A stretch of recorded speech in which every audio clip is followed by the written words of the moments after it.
আসসালামু আলাইকুম, welcome back to my channel নিপাস cooking world. সবাই কেমন আছেন? আশা করি সবাই অনেক ভালো আছেন। আপনাদের দোয়ায় আমরা অনেক ভালো আছি।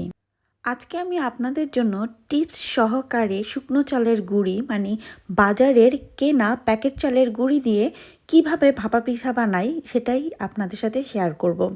তো আমি আজকে এই প্যাকেটটা কিনে নিয়েছি, দেখতেই পাচ্ছেন। তারপর আমি নিয়ে নিলাম একটা বোলের মধ্যে আমি পরিমাণ মতো চালের গুঁড়ি নিয়ে নিচ্ছি।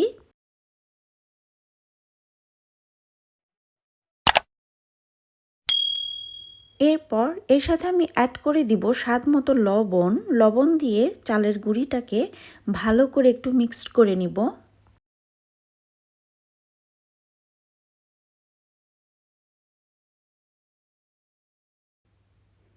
এরপর আমি নিয়ে নিলাম কুসুম গরম পানি।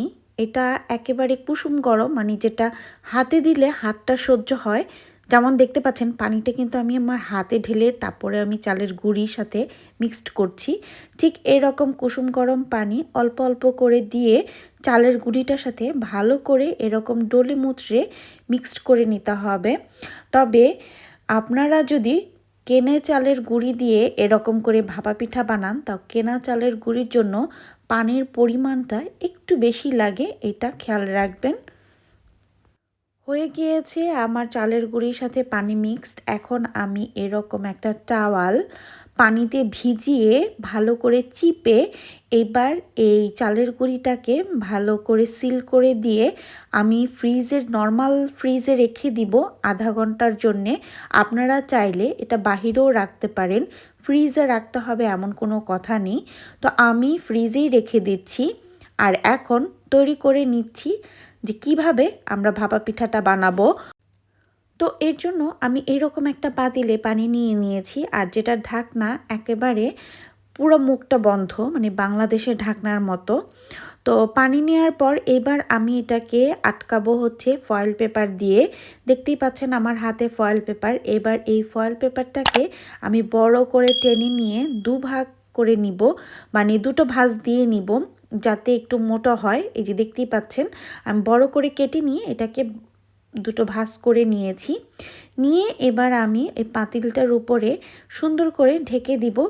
ঢেকে পরে আমি যে পাতিলের যে ঢাকনাটা, সেই ঢাকনাটাকে দিয়ে এবার আমি পাতিলের ঢাকনাটা দিয়ে ভালো করে চেপে এটাকে সিল করে নিব। সিল করে আমি ফয়েল পেপারটা দেখতেই পাচ্ছেন মুড়ে মুড়ে ভালো করে আটকে নিচ্ছি।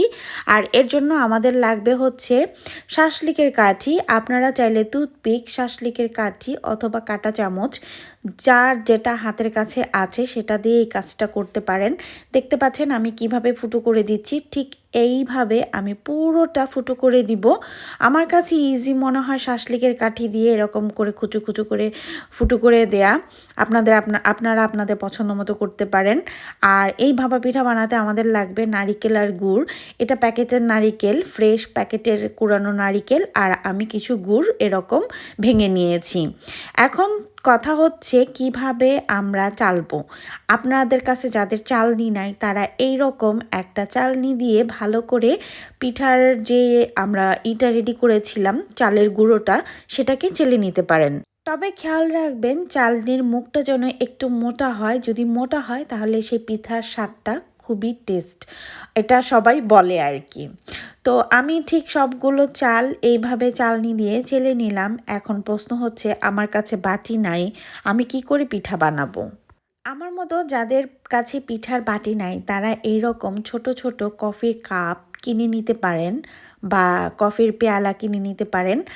আর আমি এখানে কিছু কাপড় নিয়ে নিয়েছি, সেটা হচ্ছে নেটের কাপড়। আপনারা যে কোনো টাইপের সুতি কাপড়ও নিয়ে নিতে পারেন। তো আমি এখন এই পিঠাটাকে বানাবো। আমি প্রথমে একটু চাল দিয়ে নিলাম, চালের গুঁড়ি দিয়ে নিলাম যেটাকে আমরা চেলে নিয়েছিলাম। তারপরে দিলাম অল্প একটু নারিকেল, তারপরে দিলাম গুড় দেওয়ার পর এটার উপরে আমি আবার একটু নারিকেল দিয়ে নিব। দিয়ে তারপর যে চালের গুঁড়িটা, সেই গুঁড়িটা দিয়ে ভালো করে এটাকে আটকে দিব। যেরকমটা আপনারা ভিডিওতে দেখতে পাচ্ছেন যে আমি অল্প করে চালের গুঁড়ি নিয়ে সেটাকে সুন্দর করে সিল করে দিচ্ছি। সমান করে আলতো হাতে একটু চেপে দিয়ে, জোরে চাপা যাবে না, জাস্ট একটু আলতো হাতে চেপে দিয়ে এইভাবে এটাকে সিল করে দিব। দিয়ে তারপর আমরা এখন আরেকটা বানিয়ে নিব, আরেকটা বানিয়ে নিচ্ছি।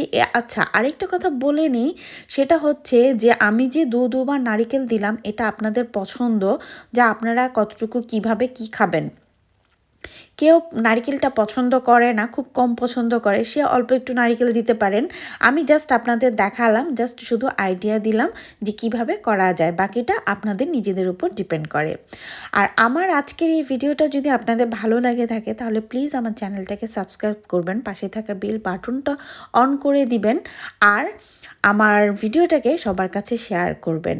তো আমার দুটো বাটি ভরা শেষ। এবার আমি ওই কাপড়টাকে পানিতে ভিজিয়ে চিপে নিয়ে তারপর বাটিটার উপরে দিয়ে ঢেকে নিলাম। ঢেকে এরকম পেঁচিয়ে ধরে তারপর আলতো হাতে বসিয়ে দিব।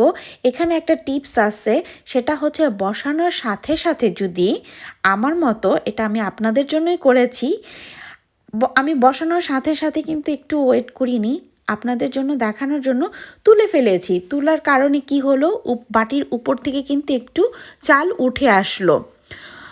এই কাজটা কখনো করবেন না, শুকনো চালের গুঁড়ির বেলায় এই কাজটা করা যাবে না। এই রকমটা করবেন, প্রথমে বসাবেন, বসিয়ে ঠিক 4-5 সেকেন্ডের জন্য মুখটাকে ঢেকে বন্ধ করে দিবেন।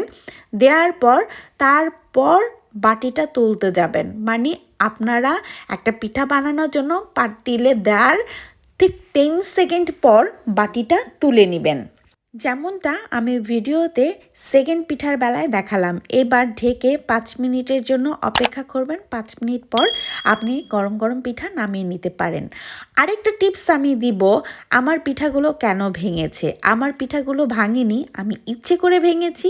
আপনাদেরকে এই টিপসটা দেওয়ার জন্য যে পিঠা গরম থাকা অবস্থায় কখনো প্লেটে নেওয়ার চেষ্টা করবেন না, এক জায়গায় রেখে ঠান্ডা করে তারপর প্লেটে নেবেন। আজকে এই পর্যন্ত। আল্লাহ হাফিজ, আসসালামু আলাইকুম, সবাই ভালো থাকবেন।